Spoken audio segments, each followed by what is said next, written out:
Hi, and welcome to the Revive, Thrive, and Optimize podcast. I'm Billy Weiss, compounding pharmacist and health and wellness expert. As always, early this morning, Janet, my great co-host across the table and behind the scenes doing all the good stuff, Mike. Good morning. Good morning, everybody. I just wanted to give a shout out to Lydia Sherman, who took my place co-hosting the last couple of weeks. And Lydia, you did an amazing job. And thank you so much because you just look so smart with your glasses on. So I wore my glasses today. And Janet, I had nothing but really high compliments about Lydia and Bill both. So Yes. that was awesome. Yeah, Thank them. yeah. Thank y'all for doing that, Lydia and Bill. And just amazing to follow their journey, their transformation, and how, we encouraged them for so many years to come and learn this stuff. And now they're encouraging us and setting such an amazing example. And I think that when we all take better care of ourselves, then we can help our friends. We can support our families, and they're supporting so many people in this community. So, that all circles back around to you. Thank you so much. Oh, yeah. Thank you for helping with everything. It's just an honor, and I get to learn so much, and that's why I do this. And so beginning in the winter last year, we brought up a subject about how do we arm ourselves, our skin, our immune system, to get ready to go into the winter months where typically you get more colds and flus and things like that. And we talked a lot about vitamin D.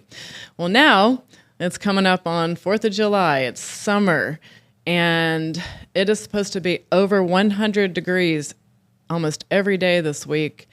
I'm headed to the beach. So my question now is, what do we do to have an optimal, an OptiURX summer? How do we protect our skin in the summer? What should we eat? Do we still need high supplementation of vitamin D? Why is vitamin D important? Go. Yeah, so, as you know, I'm a huge proponent of people having optimal vitamin D levels. Which is? I'm going to say a minimum of 60 nanograms per deciliter up to, because the labs say 100, we're going to say 100, but I think 120 is perfectly safe as long as you have the right vitamin K with it. And a lot of doctors, not a lot of doctors. There's a small group of more forward-thinking doctors who say that we should be able to go up to 120. I had a cardiologist who taught me probably 30 years ago now, honestly, that heart patients should be between 100 and 120. Wow. So anyway, somewhere above 60, north of 60, and below 120 is where we want to live. But we want to protect ourselves with the right vitamin K, which is MK27, which is in the vitamin D with Super K that I have. But vitamin D is not only critical for our immune health that we think of in the winter for colds and stuff, but it's very important for our skin health, and it's very much protective of skin cancers, and especially even more than the rates of skin cancers is the survival and the prognosis once somebody would be, when I say skin cancer, like melanoma, the one that is dangerous most kind, dangerous. deadly Yeah. kind. So there's definitely research that shows that people with higher vitamin D levels have much better survival rates, prognosis rates, less spread of melanomas. And that is part of that, Janet, is just the same reason that it helps with prevention of colds, flus, COVIDs, and all that is because it helps regulate our immune system. I was reading the study last night about people with certain levels of vitamin D did not die of COVID, and I just thought that was that was really the number important. one correlation was vitamin D level, COVID death. So yes, I mean it is a critical. I don't know, a critical thing that we need to make sure is optimized. So what about when we're in the sun? So we're getting it from the sun. Well, when we're talking about vitamin D, though, in cancer, let's talk about, just real quick. I know we're on the sun and the skin and the summertime stuff, but vitamin D is shown to treat and prevent 26 different cancers. Wow. So it's not just, it protects me from skin cancer, melanoma. It protects from a lot of things. One researcher even says, and I can't remember her name right now, that breast cancer is simply a vitamin D deficiency. Wow.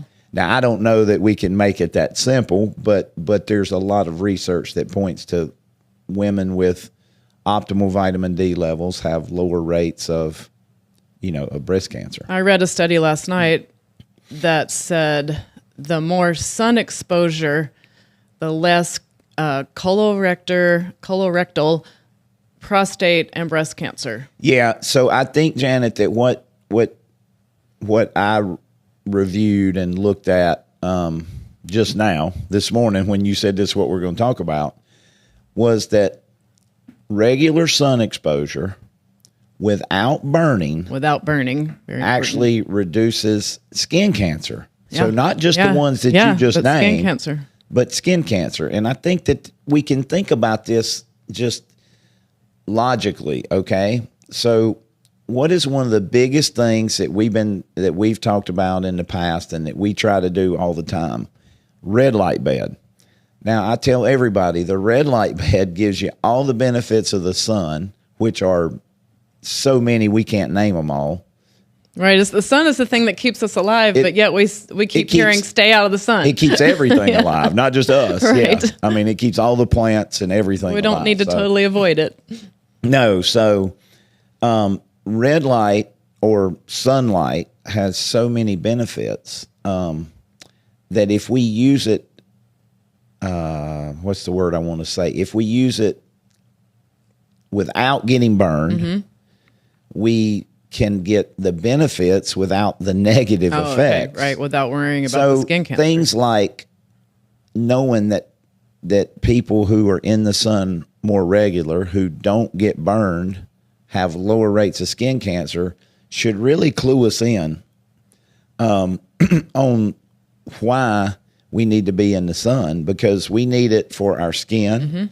We need it for our vitamin D protection or production. We need it for our eyes. We need it for our eyes. We need it for our serotonin, for our melatonin. I mean, it increases energy. I mean, it increases mitochondrial energy or ATP. What about our hormones? It can affect hormones. Definitely red light can make people produce, men and women produce more hormones when the sun is exposed to the genitalial area. And how do you go about doing that? Well, red light bed is probably the safest Let's say way. You can certainly lay out nude if you're in the right place, I guess. But, there's so many benefits to the sun, and I think it's been wrongly demonized that it's evil. Now, I don't think that going out and getting burned or staying out in the sun and just, I don't know, sunbathing all the time is necessarily a good idea. But regular sun exposure is very helpful to just about everything. Depression, we've kind of hit on with serotonin and melatonin, energy production, skin protection, vitamin D levels. So early in the morning and late in the afternoon sun, and maybe avoid the 10 to 2. yeah, I mean, it is definitely 10:30 to 2:30 or 3:30, avoid. depending on time of year, is definitely going to be the best time. And I think that we should do it without, and I think I can back it by research. We should do it without sunglasses. I'd Because read it that is very important to get the sun to set the circadian rhythm. Right, because the sunglasses into the trick your eyes. brain to think that you're in the dark. Well, and you're not think in the about sun. it. We're in tinted windows right Yeah, now. yeah. Our vehicles have tinted windows. Most office buildings today do have tinted windows. So we need to see the sun. We literally need to see this. There's a reason that people have higher suicide rates in areas where there's not a lot of sun, or sometimes where they're in dark, 6 months out of the year. There's higher suicide rates because we need to see the sun to produce these feel-good hormones. You could just look at an animal. My dog loves to sit in the sun. First thing in the morning, just loves to soak up the sun. I love to soak up the sun. My bigger worry this coming week is, so I love to be outdoors. I love to soak up the sun. How much sunscreen should I use, not use? What's the research around sunscreen? And I've heard that so much of the actual chemicals in the sunscreen are toxic. So it's like, you're damned if you do and you're damned if you don't. Well, Janet, and this is not the right answer for everybody, okay? But you'll never, ever see me you use with sunscreen. I hate it. I hate the stuff. And most of it is extremely toxic, not only to humans, but in To places fish. like Hawaii. Yeah, to the marine. Yeah, they Yep. won't sell Mexico. those I'm sure there's other places, but I know in Hawaii they will only sell like the the non-toxic because it kills the reef. It's titanium gotta dioxide and zinc oxide. That's Zinc all they'll oxide, sell yep. because of the reef, the fish, the sea life. Not to mention, more importantly, what it's doing to us. So a lot of these chemicals in these sunscreens are what we call hormone disruptors. Ah, okay. So now we start lathering on sunscreen that we think is preventing cancer.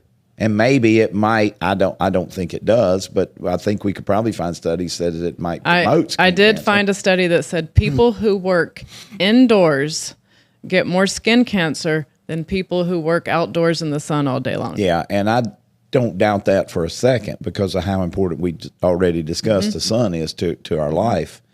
But when we start putting on these chemicals that are hormone disrupting, then we actually start to increase rates of cancer. And they have carcinogens also, a lot of Well, the yeah, they're screens. definitely, there's so many toxic ingredients in it that it's very hard to pronounce most Yeah, of yeah. them. I know. We don't even. We were looking up one this morning trying to pronounce I mean, it. you can't, there's six syllables to this chemical they have putting in here.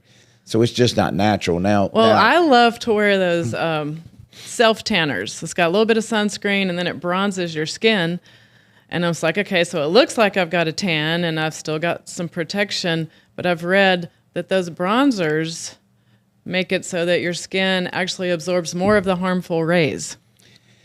Yeah, you were telling me about that. I'm not real familiar, again, because I don't use them, but it certainly makes sense that there's probably a chemical there that would make us more prone. Yeah. So I think I avoided your question, not on purpose, but I got off thinking of other things. But do we take vitamin D, I think you asked. Yes, do we need to take that also? What I find is that for most people, those of us who measure, that we probably need a smaller dose in the summer than we do in the winter. For most adults, and this is most adults based on 36 years of measuring levels, need 5,000 units of vitamin D with, I think, the vitamin MK27 during the summer, and they need 10,000. Most adults need 10,000 with the K2 during the winter. Okay. And that's what I find. Now, that's people who are out in the sun some. So, like every single morning, I shouldn't say every single morning, 6 out of 7 mornings for sure. Beth and I are out running, walking after our workout, before our workout. We usually do it in the early hours when the sun's out before the big rays. And then we typically are in and out all day, and, we're not just sitting inside. I was in D.C. this weekend, and it was so humid. And so I got up to walk each day, and I made sure I got up really early. And as the heat was rising, and I'm sweating, and I started thinking about, as you do work out in the summer, so many things to avoid, like how do we not get dehydrated? What happens when we get dehydrated? What are the signs of that? What types of food should we eat, or what medications should we avoid that maybe are going to dehydrate us more in the summertime? Yeah, well, I don't know that we can say we should avoid them if the prescriber has prescribed them for them. But just to be aware that they probably are going to have to be more diligent about hydrating. Like a diuretic, or what are... Well, yeah, the most diuretics like Lasix, like torsemide, furosemide. Even one really, really common diuretic that we see is HCTZ, or hydrochlorothiazide. So all these things are not only going to make us urinate more and spit out more fluid, but they grab literally every mineral and vitamin in our body. So you're going to feel bad. You're going to be dizzy. You're not going to have energy because you're losing all your electrolytes. So you not only need to hydrate, you need to put back electrolytes. Now, here's the problem with that. Okay. most of these people on diuretics have been told not to have salt. Yep. And so it makes it very difficult for them to get their sodium. And if you get your sodium too low, you're going to feel bad. And if it gets too low, you're going to the hospital. If it gets too low, you're going to die. Yeah. Okay? So sodium is critical. Now, it is true somebody with heart or kidney failure may have to be more cautious because their heart and their kidneys don't function like normal. But for somebody who's on hydrochlorothiazide, I hate to tell them, but without heart or kidney failure, it's basically worthless. It's worthless. So these people that take it for fluid retention and blood pressure, unfortunately, there's nothing in any of the research that says that's effective. Wow. It does make them lose the fluid, but guess why they have the fluid buildup? Insulin resistance. Yeah. If they don't have heart or kidney failure, it's insulin It's almost always insulin resistance, right? So hydrochlorothiazide, I'm just pointing out that it will not only dehydrate you, but it will de-electrolyte us. What happens when we're dehydrated? What's happening to the body? What's going on? Well, just think that when you talk about it being 100 degrees forecasted every day this And coming humid. week and humid, yeah. You know, humidity in the 90+%. And that's when everybody's drinking beer and, Yeah, and which coffee. alcohol dehydrates you, caffeine dehydrates you, hydrochlorothiazide dehydrates you. So what happens is when you think about the purpose or some of the functions of the water or the hydration status, one of the big ones is cooling the skin. It cools the body and we sweat and it cools the skin. So just think if you're dehydrated, you're not going to sweat Right. And so as you're not- effectively. And when you're dehydrated, you can also create where not only the great fatigue, but now the body doesn't have enough blood volume and is trying to pump more blood. And so it's increasing blood pressure. It can cause headaches. I mean, you know, there's all kind of things that happen when we get dehydrated that aren't good. You're not able to obviously urinate like you should to get rid of waste. You're not able to go to the bathroom for a bowel movement like you normally would because the bowels take in a ton of fluid, and that's what does create the urgency to go to the bathroom. I've heard people on GLP-1s are having to urinate a lot more too. I don't know if that's all of them or if that. Well, yeah, you know, Janet, I much. haven't heard that, but when I think it through, Yeah. it makes sense. some sense because if they were insulin resistant, okay, they were holding on to excess fluid, and as they lower their insulin levels, their body's letting go of it. and also remember this, and this is another reason why I think that could be true, and probably is, you know, true what you're hearing and reading. When insulin is high, I've talked about this a ton. We hold on to more fluid, but when we do urinate, we're spitting out a lot of magnesium. And we're all deficient in magnesium. 100% of diabetics in the studies are magnesium deficient. Why do people need the Opti-U 5 organic Right. chelated salt magnesium? But when you start to lower the insulin, and I talk to this, I mean, I drive this in people's heads and it still doesn't sink in a lot of times. When you start to lower the insulin, you will quit spitting out so much magnesium and you will start, as you are supposed to, spitting out more sodium or salt. So you need to increase your salt intake. Now, I don't think we should be using white iodized salt. We should be using Redmond's real salt or at least some type of Himalayan sea Pink salt. sea salt, something like that. Yeah, that hadn't been bleached and it has all the vitamins or has all the minerals in it. So Shout out to Redmond's. Yeah, Shout out 80 to Redmond's. Well, I like Redmond's because it has 83 trace minerals and they test it for plastics. plastics Right, no and plastics. toxins and all that. Yeah. I had a friend that texted me the other day and she said, I'm out here in Utah with my family. We're traveling across the country.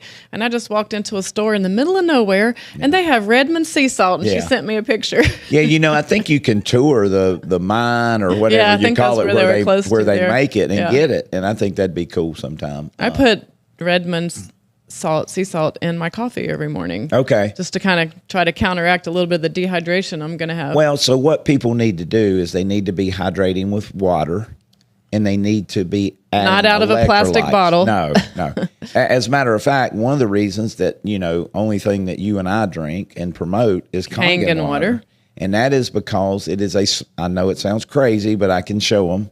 It's a smaller water molecule, and it's absorbed into the system, the cells, the brain, the entire body much more efficiently, and it keeps us much more hydrated. I love this analogy with the Kangen water is that it restructures That's correct. the water molecule to make it smaller. So if you looked at a chain link fence and you think about that being our cells, Yeah. and you take a handful of tennis balls and you throw those tennis balls towards the chain link fence, Yeah. there's not much chance that those tennis balls are going to fit through the little holes of the chain link fence. But you turn those tennis balls into small marbles, Yep. that's the Kangen water, Yep. and you throw the marbles at the chain link fence, most of them are going to go right through, which is this water going into our cells. So it's intracellular water. That's correct. Versus the water just sitting on the outside, not hydrating us, maybe causing inflammation. Making bloated. Making us feel people really feel bloated and still Yeah. feeling thirsty. Yeah. Yeah. So, there's research that shows, and I talk about it in a lot of the Kangen talks, is that, the majority of Americans, despite drinking water, are still dehydrated. Mm-hmm. And some of that is because the water is really not absorbable. It's full of all those chemicals. And the body just is trying to get rid of it rather than absorbing it into the cells. How many times a week do I hear people say, I don't like water, I don't drink water, I drink Coke Zero? Which is crazy when we're 70% water water. as adults. Yeah. So I just love, I love Element. I love taking an electrolyte packet that I can carry around that doesn't have sugar, and I can flavor my water.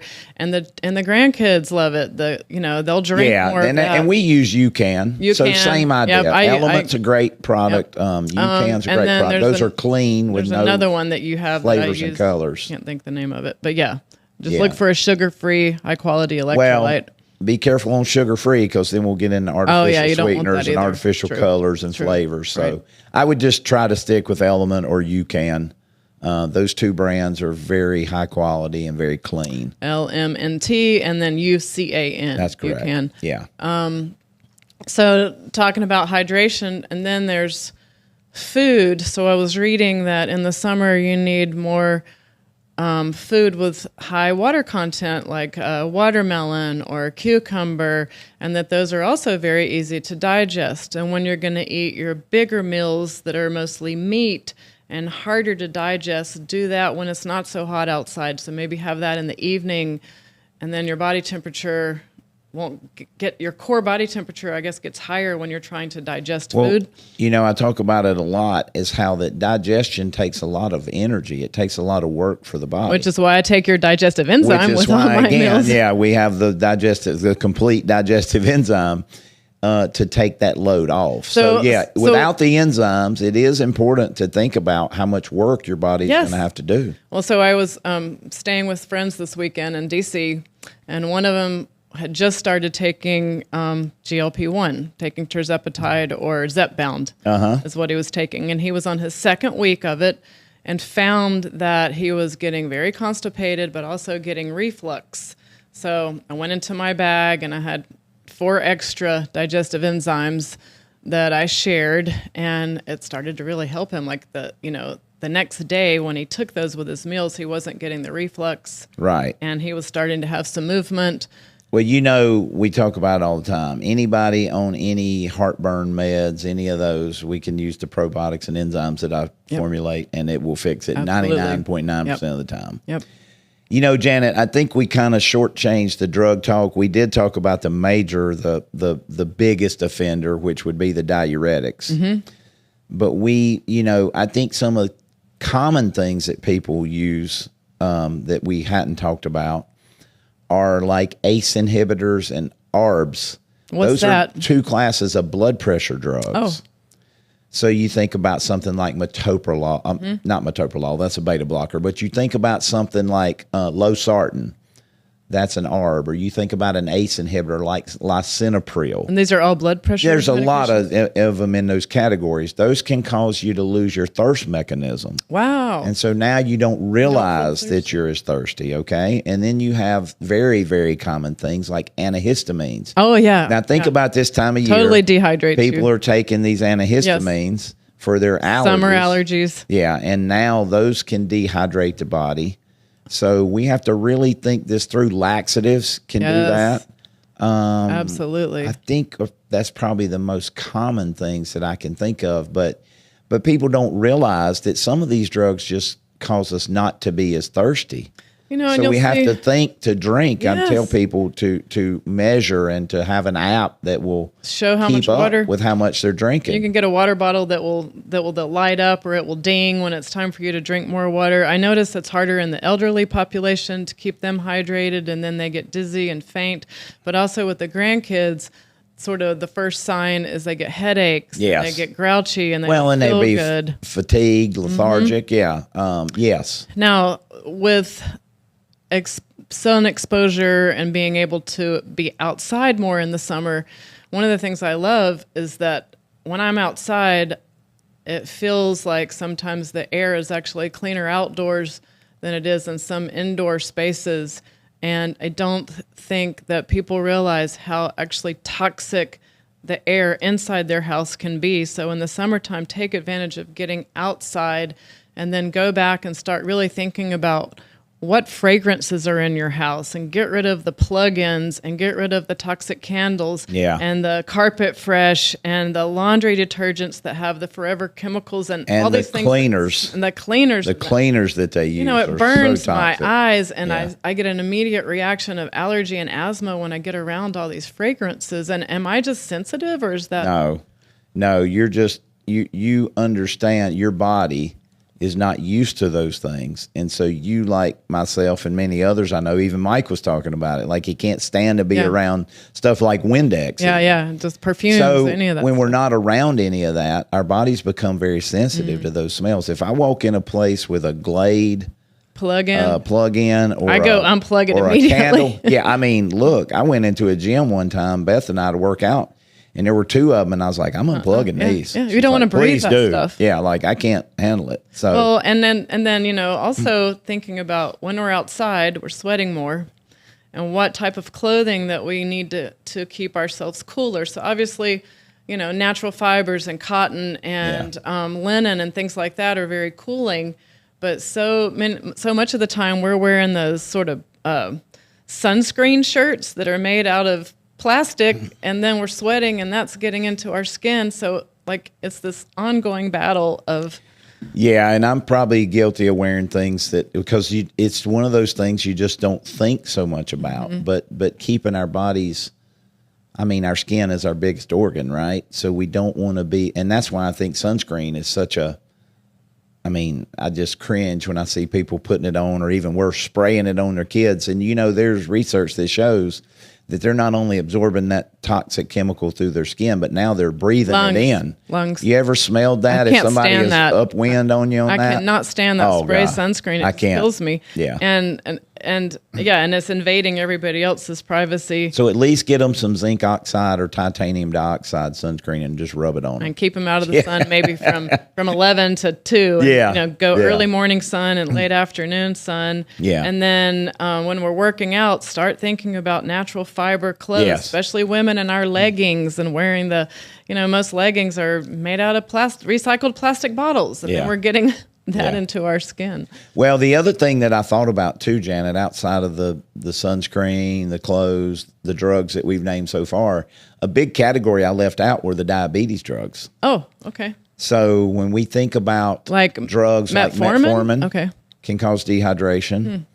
The SGLT2 drugs like Jardiance, because they're causing more urination, more sugar to come out through That's the for kidneys. type 2 diabetes, Type right? 2 diabetes. So all these things can make us much more susceptible to being dehydrated. So we need to drink more. We need to take in electrolytes, especially during the summer. We need to be conscious of what we're wearing. We need to be conscious of what we're rubbing on our skin. So when we talk about some of these chemicals in sunscreen, You know, one of the things that we talk a ton about at our compounding pharmacy is that we don't use any toxic ingredients in our your compound. compounds. So think about if you're using a compounder who uses something like propylene glycol, which is So would really that be toxic. something I would get in my progesterone, compounded progesterone, if I didn't go to cream. you? Okay. You could, you certainly could, and there could be others. Or in my estradiol cream, I need Yes. to know who's compounding it and what You compound need to know they're what's using. in it, yes, and what kind of basis they're using Okay, for any for of the these base. creams. Okay. Because these are very toxic ingredients. How can you find that out from your compounder? Like if someone's getting, like I know a lot of friends and their hormone replacement is just being mailed to them from some compounding lab somewhere, but they don't know what's in it. Well, they could call and ask and have to trust that they're going to tell them the truth, but a lot of those places are going the cheapest route, and that's why they use these pre-made bases and things that have these kind of chemicals in them. I also hear that they're maybe not even getting the levels of the hormones that they need Well, to get because that's blocking it. They are hormone disruptors in some cases that we've talked about already. So yes, but you know, Janet, the thing is if we're going to take our health serious enough to be on compounded hormones, which is awesome, we want to make sure we're not putting toxins in, which is what I talk about all the time with the supplements. Yeah. So I did a consultation with a super nice couple Friday afternoon this week. And they brought in, I said, bring your meds and your supplements. And they brought in all these supplements, Janet. And I hated They had it. zero of because the- every time she would pull one out, I go throw it away. It doesn't have any of And the then I would active say, ingredient that you need. Let me show you why. Yeah. And I would show her toxic ingredient after toxic ingredient after toxic ingredient, sugar after sugar after sugar, under different names, of course, sorbitol Mm-hmm. Yeah. and all these names they had made up for it. So I look at that and I think of our supplements, you know, are often, what was the study? Over 95% contain toxic ingredients. She had things with so-called B12 in it. Well, Which you already know it was cyanocobalamin. Cyanocobalamin instead of methylcobalamin. You know, she had things with folic acid in it, which is a poison. So, I mean, I went through and I felt so bad because she had probably 15 or 20 supplements. And I was like, yeah, I would throw it away. I would throw it away. I'd throw it away. I'd throw it away. I'd throw it away. And I said, but I'm not just going to tell you, I'm going to show you on each and every one. So I went through and I was like, you know, It's eye-opening. it is. But so I think the same thing about a compound. If we're going to go to the trouble to take or rub a compound on, we want to make sure that it is the highest quality and it is free of all these ingredients, the same as we do sunscreen, right? Or the same as we do drinking water. Right. Or, Right. or the same as we do anything. We want to make sure that we're not unintentionally, so to speak, poisoning ourselves, right? And with all these things, the goal is so that we feel better, we have more energy, and we can optimally live our lives Yeah. educated, being the CEO of our own health, so that this summer, next week, I can have fun running on the beach with my grandkids. Yep. You know, I know what to eat. I know how to stay hydrated. I know how not to get sunburned, but to get the vitamin D that I need. And I will definitely have extra magnesium on hand. We even take our Kangen water with us when we Yeah. travel. And I just want everybody to be able to enjoy their family, enjoy 4th of July, and any other advice. Well, Janet, you're right. One thing that to me is critically important, for me anyway, and I think for most people, you talk about going on vacation. Yeah. And you talk about running, I think you said running around on the beach with your grandkids. And turning cartwheels. So many people, are going to go on vacation, I'm afraid, and they're just going to sit. And drink beer. And that's all they maybe feel like doing or want to do. And I think that comes from just not having the energy production they need from day to day. So if they could just experience remember what it feels like to have a lot of energy. I mean, think of your grandkids and how they can Yeah. just You know, we've got the 2-3-year-old twins, and they never stop ever. I mean, like Little until they Energizer crash bunnies. at night, they are wide open. And so we all had that at one time. Yeah. And we can still have that energy to make us feel 18, but we got to do the right things. Well, I had a lady I ran into exactly a week ago. I had not seen her in a while. She's one of my Pilates students. And she'd lost 15 pounds. Yeah. Looked like more. She looked incredible. And I'm like, oh my God, what are you doing? She said, the only thing different that I have done is I am taking Billy Weiss's Foundational 4 supplements. I'm taking the multivitamin, which is also your daily detox. I'm taking probiotic. I'm taking magnesium, and I'm taking the digestive enzyme. And just from that, her energy level had changed so much that she had dropped weight because she had more energy to work out. She felt better. It gave her better energy to make better choices and things like that. So just getting these foundational things in our lives is, you know, so important. It is, Janet. I mean, it's really not that hard to feel good, but so many people have gotten into a situation where they just don't think it's possible anymore. Like this couple that I met with, and I told them, I'm said, sure you look, gave them so much hope. when you do this, the worst thing that's going to happen is you're going to sleep better. You're going to have better. a ton more energy. Your digestion's going to be better. Your gonna skin's lose weight. going to be better. Your nails are going to be better. That's the worst thing that can happen. Yeah. And so All positive side effects. we have to invest in our health. And you know, you brought up something that I avoided. I didn't mean to, but we just went somewhere else. When you talked about foods to eat during all this heat and stuff, and we're talking about sunscreen and getting burned in the sun and trying to avoid those kind of things. Did you know that the kind of fats that we take in play a critical role in whether we are more prone to burning or not?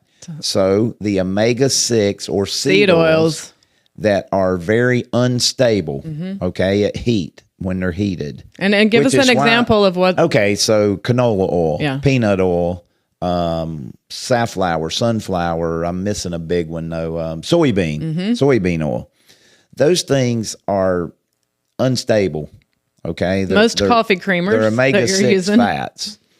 Now that's what almost all your restaurants are cooking in because they're cheap. And any kind of sauce or dressing or coffee creamers, all that is all just seed oil. 99%. So they have these seed oils in them. These seed oils are damaged when they heat them, which is why they're so bad to cook in. And then they do the same thing inside the body. They're unstable when they're heated, when they're at temperature. So people with higher omega-6 or seed oils are more likely to burn than people that are using what we recommend, like tallow, butter, or coconut oil. Wow. So you get more because sunburn? Those fats are stable at high heats. Wow. So there's research that shows that higher omega-6 levels versus omega-3s, we'll call good fats. Yeah, good fat. Have more sunburns, or more likely to burn than people with the high omega-3s from the good fats. So not only the watermelon and things you're talking about, and cucumbers with higher water content. When Celery. We're out, celery and those things. But think about the types of fat you're eating. Okay. So avocado would be great. We cook, avocado would be awesome. We only cook, period, Butter. with butter and beef tallow. That's it. Ever, never. There's nothing else in our house. Yep. Which is one of the reasons that I am so hesitant, unfortunately, today to go out and eat anywhere At a restaurant. is because I know they're using probably canola or one of those because it's cheap and it's very damaging to our bodies. Now we're talking about the skin here, but it's higher rates of every disease you can think of when we do those things. And the crazy thing when I think about the skin is also it changes the type of fat that we make when we put all these omega-6 seed oils in.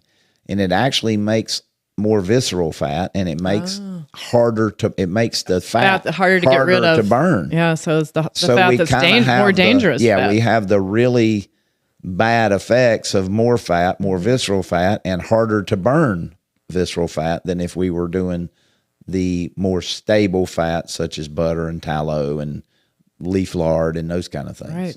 So all those things play a role, but I think maybe the most important thing for people to understand is you pointed out that there's a study that says people who work inside versus people who work outside have more cancer.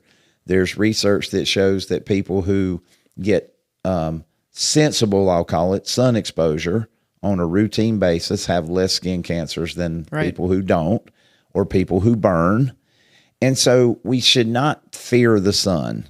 We should be smart about it, right? We should make sure that we're hydrated. We should make sure we have enough electrolytes. Make sure our sunscreen is not blocking all the vitamin D, and make sure it's not toxic. Yeah, and one thing when we talk about water, I cannot overemphasize, especially for us here this time of year and anywhere where it's going to be hot and humid. Yeah.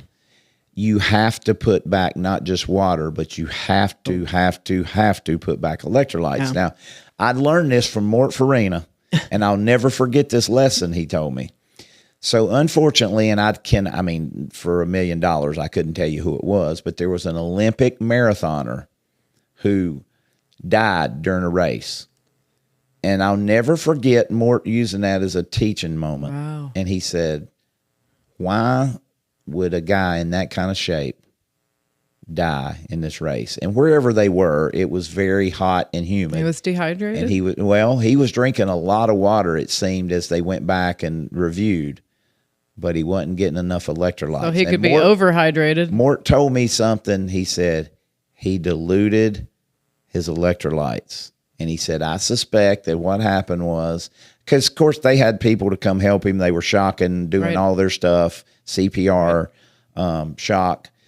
And he said, no matter what you do, no matter how many times you shock somebody, if they don't have enough magnesium and sodium for the heart to beat, it'll never matter. And I'll never forget that lesson he taught me. He said, because, we were doing triathlons and marathons and things, and he said, hear me on this. Don't just drink water. Drink water with electrolytes. Add electrolytes. And I'll never forget that lesson. No, me either, because I've seen bodybuilders pass out on stage. Yeah. Being a hot yoga they're teacher. dehydrated, the bodybuilders probably, and yes. being a hot yoga teacher. Yes. In a hot yoga teacher training, they're actually, giving us electrolytes every single day and watching us and making sure we're taking them. And, I said to my mom, because my 90-year-old aunt is visiting and she doesn't like to drink water and she's got all the problems. Make a big pitcher of water in the morning. If you want it to be cold, stick it in the refrigerator and go ahead and pour the electrolytes in it. And she's going to think it's lemonade. Yeah. Or strawberry or something. Well, like you're talking about watermelon. the Element and the UCAN. Yeah. I mean, they taste amazing. Yes, all the different flavors. The watermelons and the kids will lemonades drink it. So it's so good for us to think in those terms, or just like you said, add some Redmond's real salt to your coffee or to your water. So if you don't want to buy electrolytes. here's my challenge: is in the morning, I literally go to bed at night just to wake up the next day to drink coffee. That's my favorite meal of the day. I put my protein powder in and everything, and I blend this coffee. But my challenge to myself for this summer is before I drink coffee or do anything else, as soon as I get out of the bed, to drink a big glass of water with electrolytes. Yes. And that's going to give me so much more energy for the day. Yeah, if everybody could get up first thing in the morning and drink at least a big glass of water, and if they could add electrolytes, even better. So what, typically my routine and best routine is we get up early and we do red light and we do vibration plate and we're drinking water during all this, okay? And then we go to do our resistance training, weight training, and we have water and electrolytes with us. So we take a jug of each, right? Stay a bottle hydrated. of each. And so, it's just a routine. We don't even think about it. So drinking a gallon of water for me is like, I don't even blink to get, I get more than a gallon every day. So many people just can't even fathom drinking a gallon of water. So if people can think about add 1 glass of water every morning, put your electrolytes in it, that's a challenge. Add that and your summer's going to be better. It is. And listen, when you're dehydrated, you're not going to produce energy well. You're going to be more apt to cramp and just headaches and just all the things that we want to avoid, the constipation, the, kidney disease, sometimes rapid heart rates, just different things can happen. So hydration with electrolytes, at least for part of that at this time of year. Yeah. For us, it's extremely important. If you're doing if you're a person who does longer workouts like triathlons or marathons or even, half marathons or 10Ks, you can't just drink water. You have to have some electrolytes as you go through that, because the more we sweat. Have you ever worked out really? I know you have, but people who work out really hard or hot yoga or out in the heat, you can see sometimes or feel the salt on your skin. Yes. Right? Yeah. Taste you it. are really losing a lot. And that's why a dog will come up to you and want to Start lick licking. you, because they get that salt, right? And so it's really important to replace those electrolytes when that's happening. So I think, safe sun exposure, smart sun exposure maybe is what we should call it. Making sure you're putting in the right foods, the right kind of fats especially, getting your water, getting your electrolytes, and getting your vitamin D. Yeah. And what an amazing summer you can have and how you can feel great and have fun. And by the way, sun exposure, even if we are taking vitamin D, which we all should be, but the sun actually helps convert that vitamin D that we take into a more active form. Oh, cool. So even in the winter, getting out, letting your eyes Yeah. see the sun, letting your skin see the sun is extremely important for us. It was 3 years ago this week that we were coming up on a giant 4th of July party. It was the 4th of July party was going to be July 1st. And I kind of had sat down with you the week before and I talked about my own health journey. And I can't believe it's been 3 years. And I had decided that starting July 1st, 3 years ago, I was going to cut out the alcohol. I was going to get serious about everything I've learned from you. And I did it. It wasn't hard. I've maintained it for 3 years. Thank you so much. That's awesome. And now going forward, I want to challenge myself to stay more hydrated and to continue this path of learning and just trying to feel better. Well, and Janet, we maybe hit on it for just a second, but it is important to point out, and by the way, that's unbelievable that you did that and have stuck with it. That's awesome. But all alcohol causes us to become more dehydrated. Because remember, alcohol is a poison, and the body is trying to rid ourselves of that poison, which is why it makes us go to the bathroom more. And while it's ridding you of the poison, you cannot burn fat. That was my big That's correct. aha moment. So you just can't neglect drinking something else, at least if you're going to be drinking alcohol. I was at a Kangen water presentation one time, and they were saying if you're going to drink alcohol, drink a glass of Kangen before and after each alcoholic drink. Yeah. That would it help. It definitely could help. I mean, because you're right, that is a big thing to maybe be sitting out and drinking, and you can become dehydrated more quickly that way for sure. So people need to just use some really, I think, easy things, drink enough water, drink enough electrolytes, use good fats when you're cooking, and, have a great time. Take your vitamin D. Well, I'm excited because really, to tell you the truth, I was really kind of dreading, like, oh my God, we're going to be at the beach this week. It's the busiest time of the whole summer with 4th of July. We're going to have our grandkids, and they're predicting over 100 degrees every single day. And I'm just already like, oh my God, what am I going to do? And then I thought, no, I'm going to turn this around right now and be prepared. I'm going to be prepared for summer just like I was prepared for winter, and I'm going to use all my Opti tools. See, I've always enjoyed the heat. I love the heat and humidity. Well, I do too, because I love hot yoga, but not necessarily when I'm taking care of the grandkids. I always used the theory when we were doing the triathlons and things, because it seemed that the hotter it got and the more humid it got, the better I would do, and the worse a lot of the other people around me would do that I did it with a lot. And so I always use the philosophy, I'm better hydrated than you are. Yes. And it's that simple. Yes. I drink Kangen water, you don't. Your joints are more hydrated, And I stick to that theory because I don't have another one, but I was better hydrated than they were starting out. The more hydrated you are, the more your spine's going to move, your joints are going to feel better, and everything. You're going to make more synovial fluid. So that's part of your hydration, is keeping your joints and your spine and everything hydrated. So get in the water, swim. And if anybody would want to know, because Kangen water to me I'm non-negotiable for me. Comment and we'll get you in Yeah, touch we with- can. Yeah, I can definitely get you the right information and get you the information that you need, because it is a game changer. It is an expensive investment. Worth it. But it's a once in a lifetime investment, and it's done. I mean, just a these good machines last forever. Yep. These medical devices in Japan last forever. So, but have fun, have a great summer. Enjoy the 100 degrees. Doesn't bother me. So, but I'm hydrated. We're getting ready to celebrate, what is it, 250 years? And we should do a 250 years. podcast of how has health and wellness changed in 250 years. Wow. That'll be another podcast. That would be a while. Yeah, that'd be a good one. So happy 4th of July. Have a great summer. And we'll see you next week. Yes, ma'am. Thank you. Enjoyed it. Thank you. Bye.